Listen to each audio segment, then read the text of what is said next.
Hi guys, good morning. May nagtanong sa akin. Sabi nung nagtanong, Kuya Nyor, ano ba ang magandang kaibiganin? Sinabi ko sa kanya na mga taong magandang kaibiganin, unang-una yung malapit sa Diyos. Pangalawa, yung mga business-minded. Kasi may matutunan ka sa kanila lalo na sa paraan ng pagninegosyo.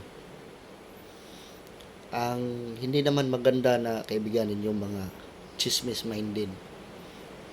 Ano yun? Bakit? Kasi yung mga chismis minded, masisira buhay mo niyan. Wala ka pang magawa sa buhay, kakarinig ng chismis, isa pa, mapapabarangay ka pa kasi madawit ka sa kanila.